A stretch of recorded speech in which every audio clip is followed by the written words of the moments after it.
Friends and fans, hello. Um, Today, once again, I'm going to talk. I'm going to talk about aviation. I'm going to talk about airplanes. Um, I will probably post some music videos next week. But today, I'm going to talk about aviation. Uh, Yesterday, I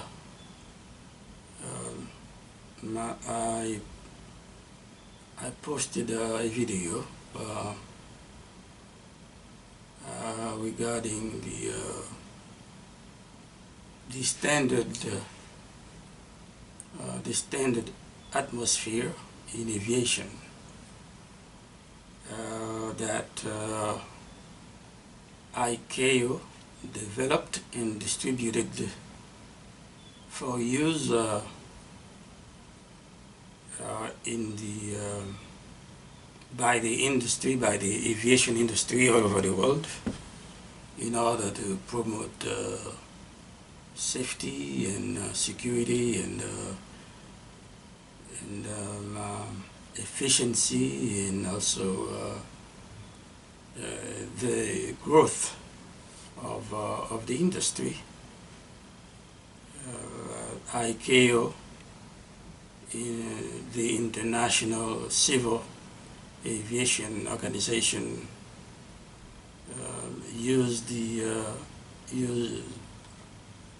uses international standards for various aspects of flights, navigations, and so on, in order to make sure that the pilots all over the world, when they fly on the sky, they're all following the same safety guidelines, the same standards, in order to avoid in order to make the flying sky safer and more friendly. So I like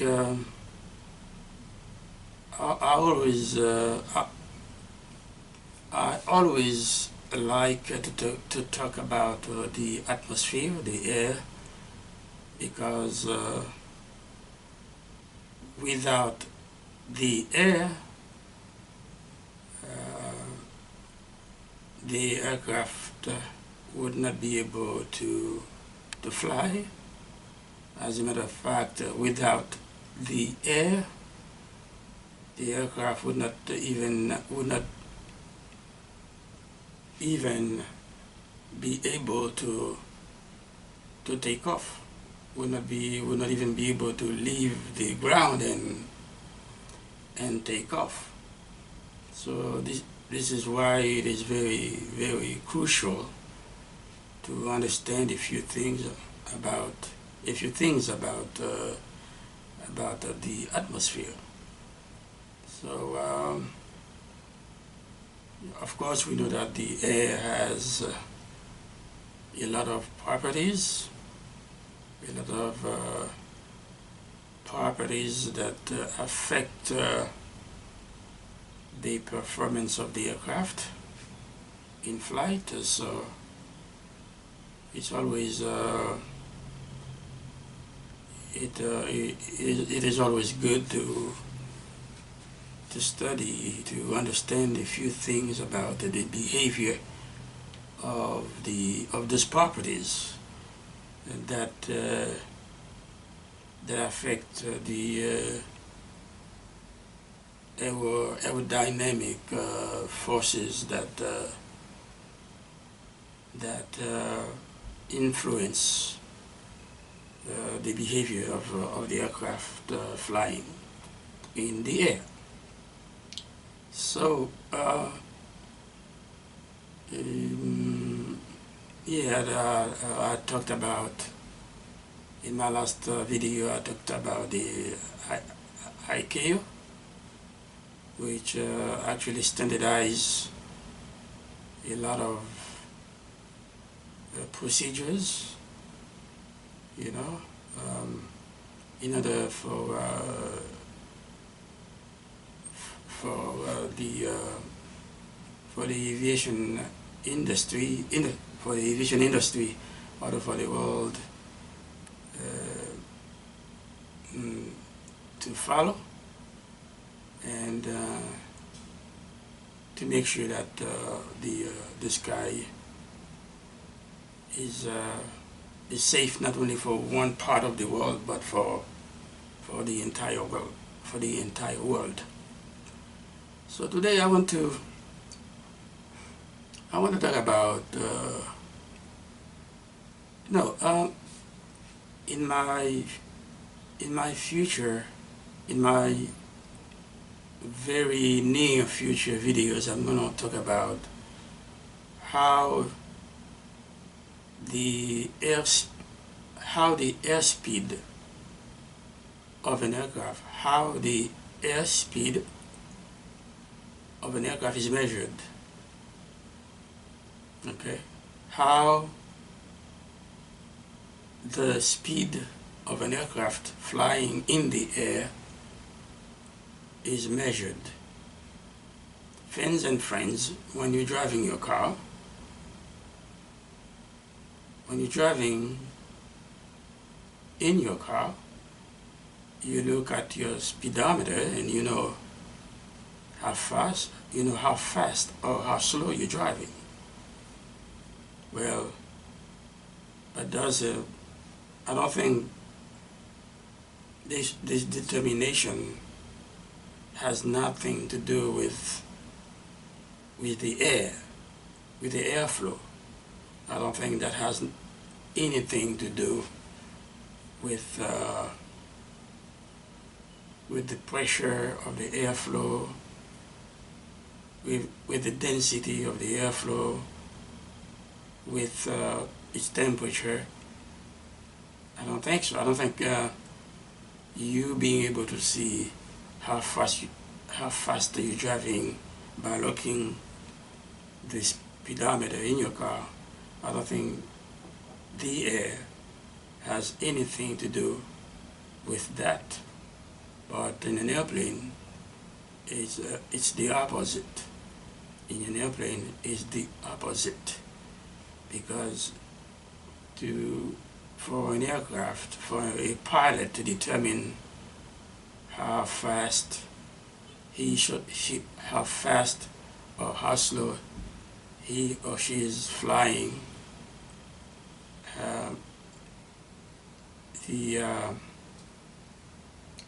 this determination depends in a large part, depends a lot on the air on the air in which the aircraft is flying. The airspeed that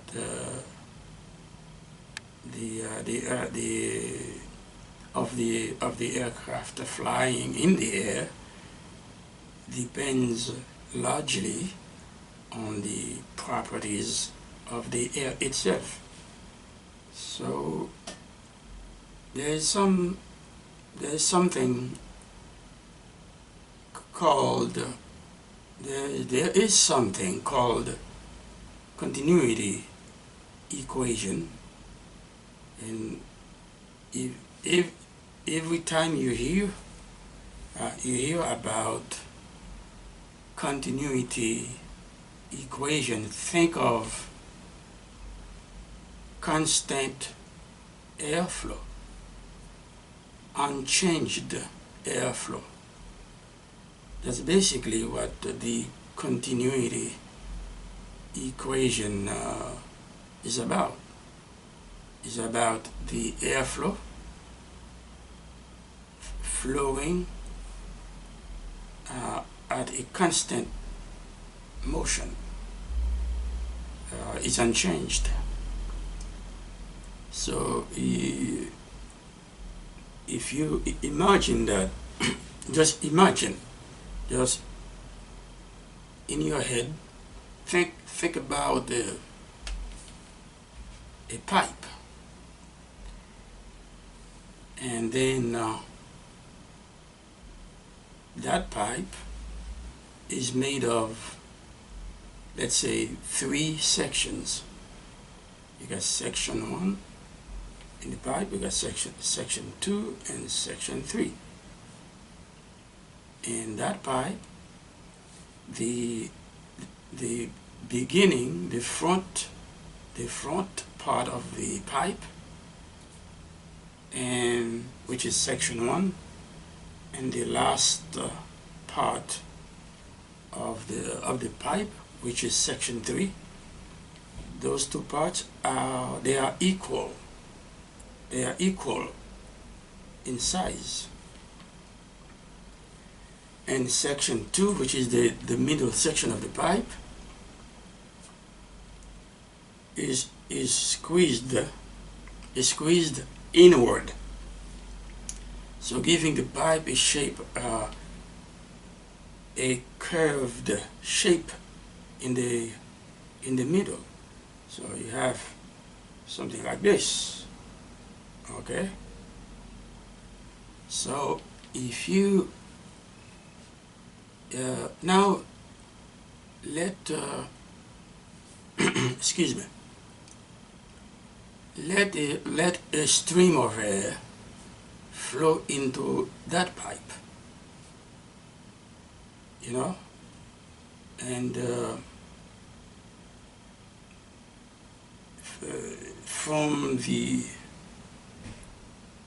going in the front section of the pipe, which is section 1, let the airflow, you know, go through all the 3 sections of the pipe, and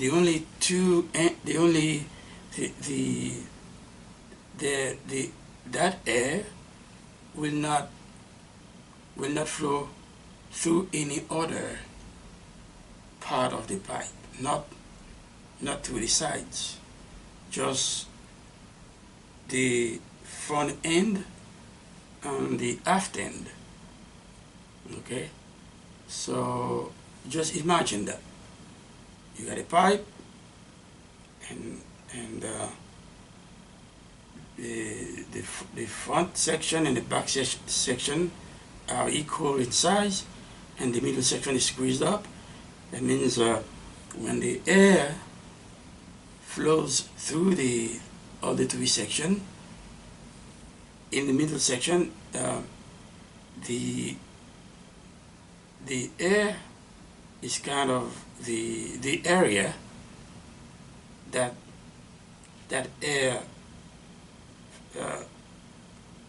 you know, filled, occupied, is smaller than the other 2 ends. That means there must be a difference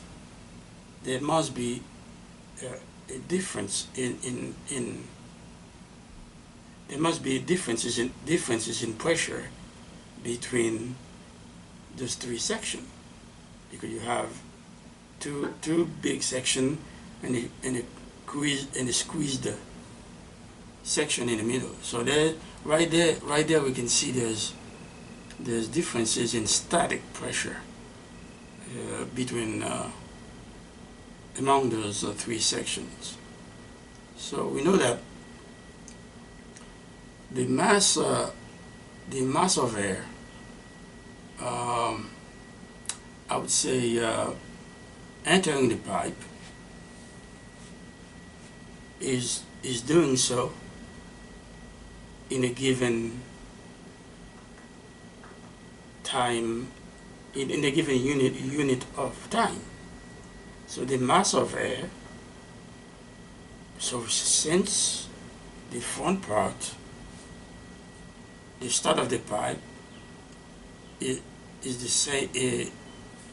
The size of the front part of the pipe is the same as the size of the after part in size. So the mass air entering the pipe in a given unit of time is the same as the air mass leaving the pipe in the same given unit of time. Okay, now in this case, according to the continuity equation, in this case the mass airflow must going through the three sections of the pipe must remain constant.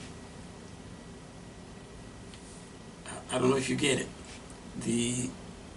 According to the continuity equation, the mass airflow going through all the section, okay, of the three section of the pipe must remain constant. And then one thing that we know in aviation, a constant flow, a constant air mass of air, excuse me, a constant mass of airflow is called a steady state flow. Steady state flow. All right. So we can safely say that the volume, that mass airflow is equal to the volume of the airflow multiplied by the density. No, is equal. Okay, let me say that again. The mass airflow, you know, going through all three sections of the pipe is equal to the volume of the air multiplied by the density of the air. Okay, so you maybe you asking yourselves, okay, what is the volume of the air at each section of the pipe? Remember, you have three sections. We have the front section, section 1, and the squeezed section in the middle, section 2, and the after section, which is equal in size, you know, to the front section. So now you're probably asking probably asking yourselves, what is the volume of the air at each one of the sections of the pipe? Well, it is simple. The volume at each section of the pipe is equal to the velocity, because you remember the mass airflow is flowing, so it has velocity. So its volume, I'm talking about each section now, the volume of the air is equal to the velocity of the air multiplied by its cross-sectional area, and it's and it is for each section, for each one of the three sections in the pipe. Okay, let me repeat that. The volume of the air going through all three sections in the pipe is determined by multiplying the volume by multiplying the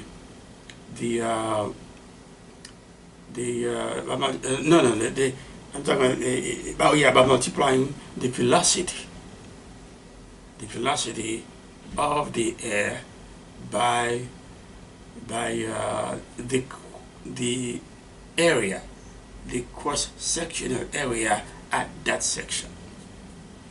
Okay, so but the mass and those in that but the mass of the airflow itself, okay, remains constant. Okay, so but when it enters the sections, then you can determine the volume of each section. But according to the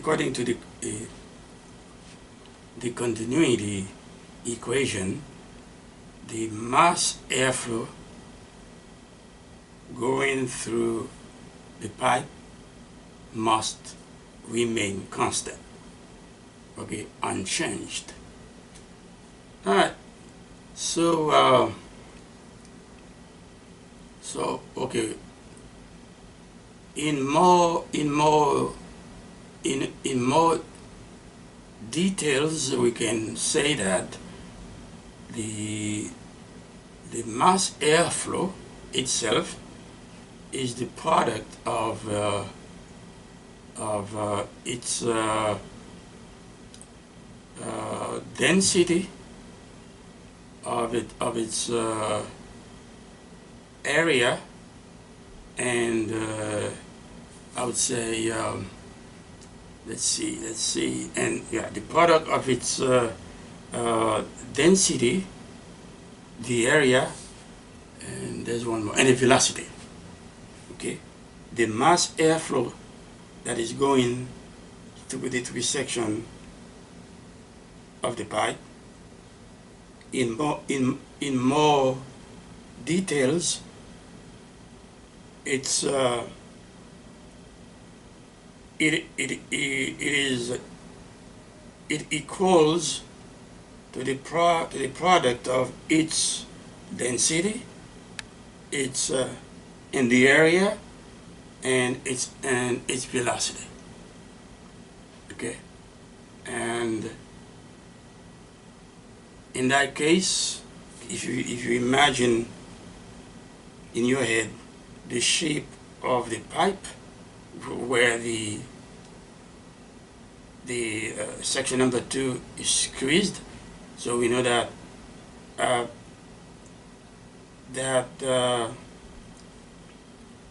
I would say that in that section, in that squeezed section, the velocity of the airflow must be higher than the other two sections, than the other two bigger sections.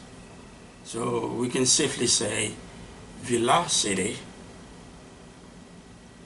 Yeah, we can safely say velocity is inversely proportional to the cross-sectional area. That means if as the cross-sectional area decreases, velocity increases, and vice versa. Okay. So the reason why I am telling you about this equation is because in my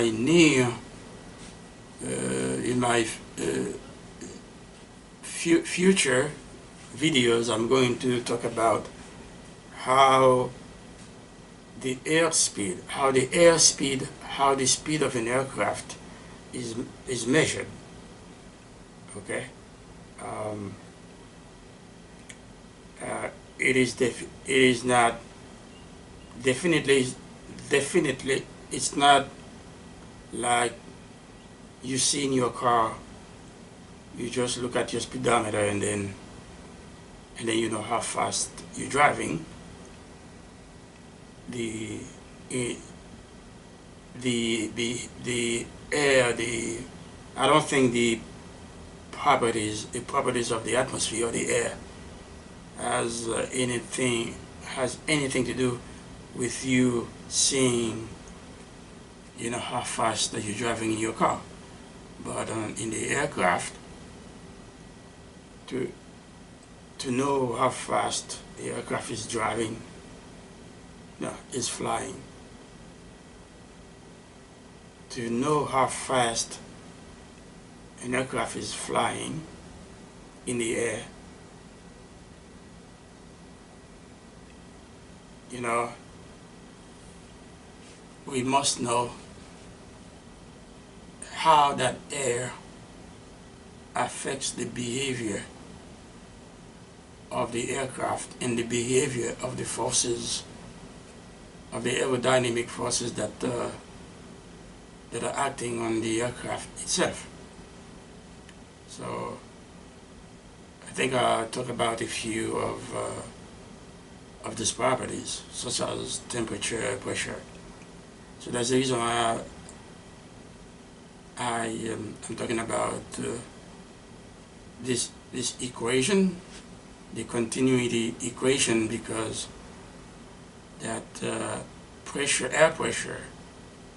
differential air pressure has a lot to do, is determining the airspeed of an aircraft.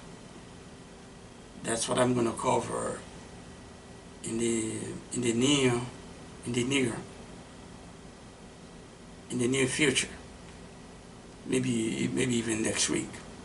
So this is kind of what I'm doing now is to prepare you, fan and fans, for the upcoming videos about how the airspeed, how the speed of an aircraft is measured. Okay. So as you can see, the illustration that I gave you, that pipe, okay, the continuity equation did not mention anything about the differences in pressures of the airflow going through the pipe. Because if you have different areas in the pipe and you got airflow, you got air flowing through that pipe, you got different area, different sizes, so the pressure in those areas will not be the same. So there are differences in pressures. There are in pressures among those three sections of the pipe I was talking about. So, but the continuity equation does not address the pressure,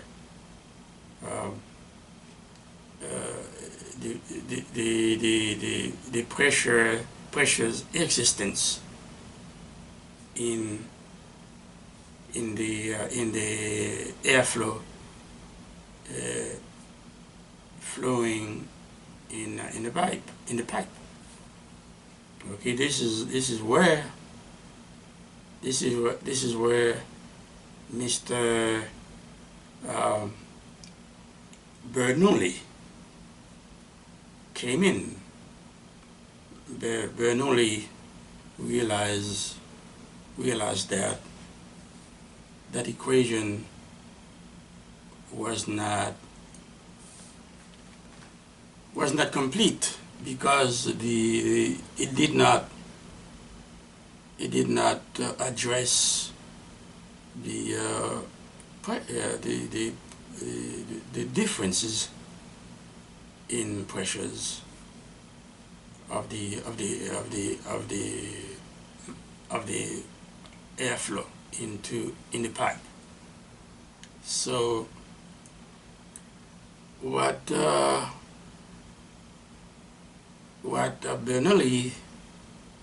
Bernoulli did, he used the principle of conservation of energy to develop a concept that actually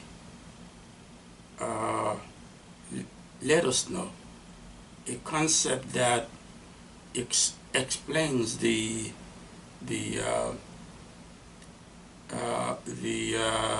behavior of pressures in gases.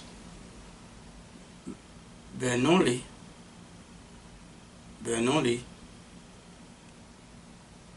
explains the behavior of pressures in gases, and as you know, the air is a gas.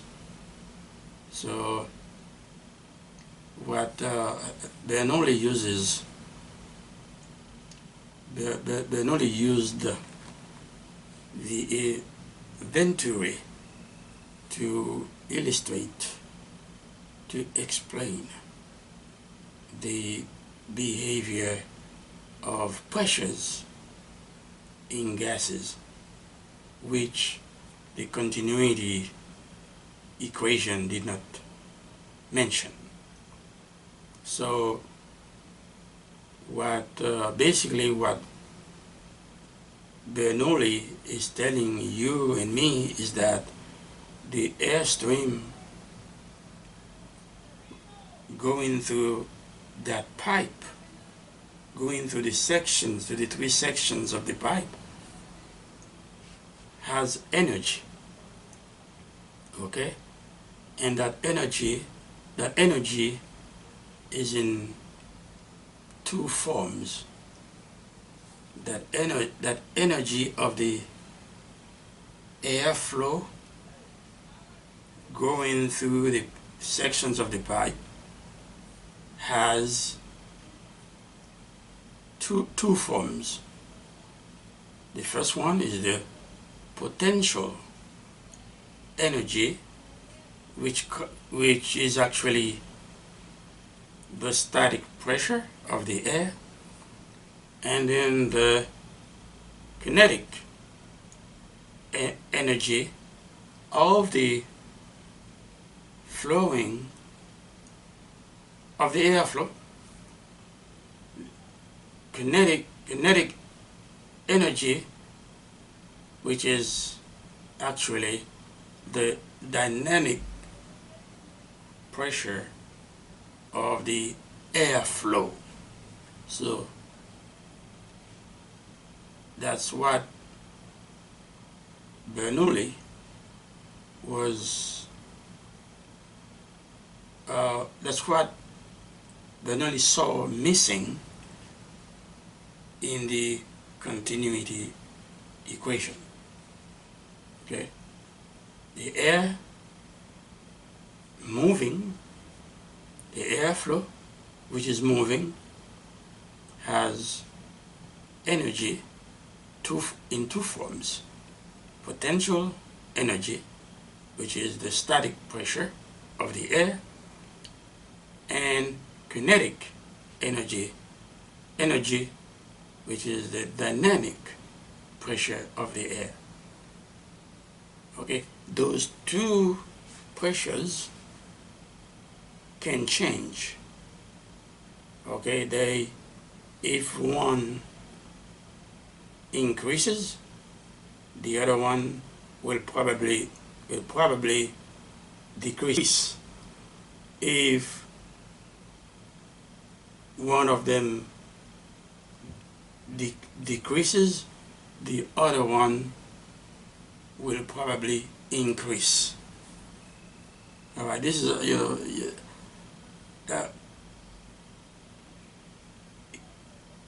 everyone. Excuse me. When you're having an informal conversation with someone,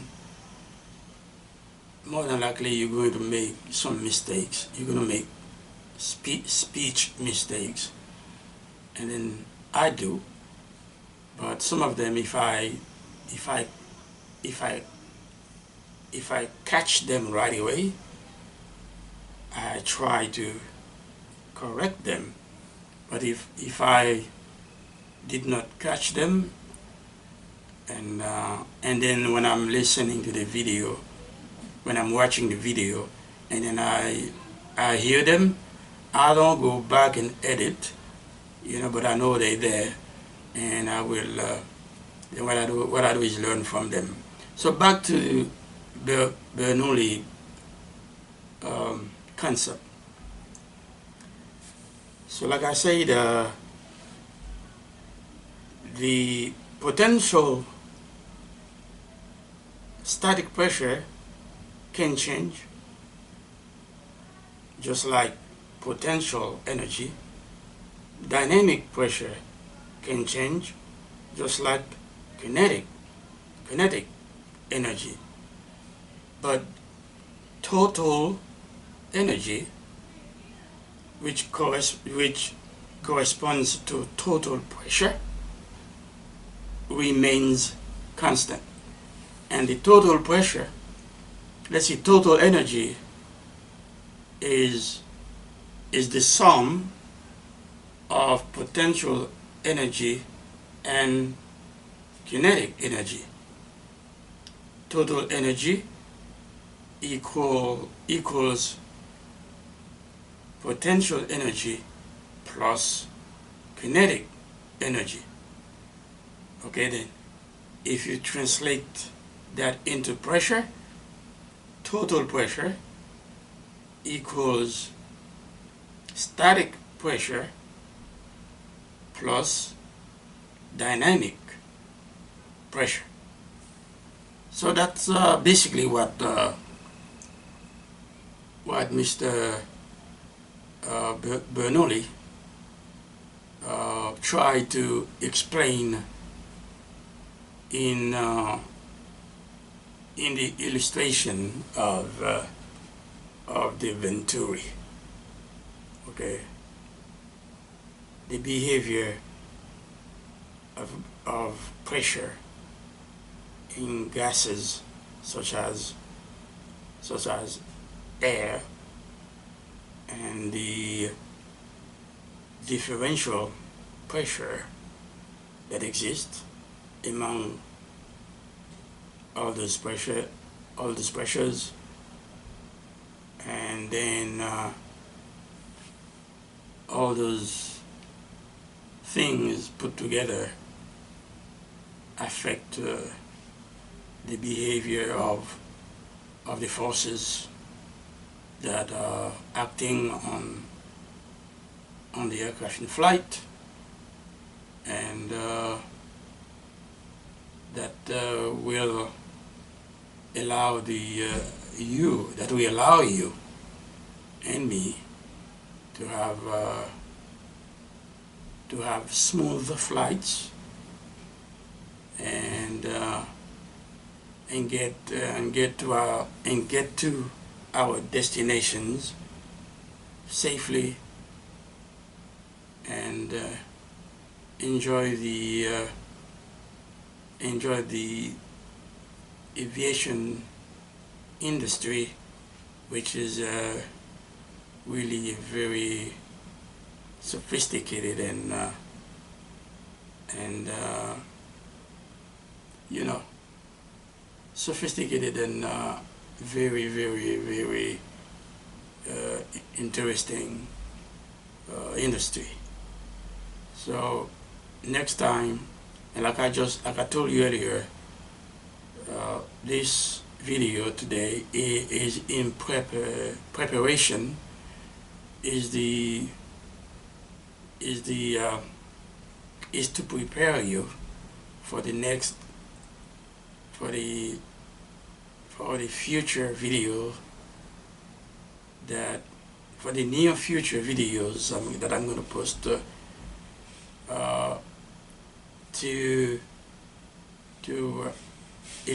explain to you how the airspeed, the speed of an aircraft in flight, is measured, which is not the same as what you see in your speedometer driving your car. So meanwhile, have a good day and stay safe.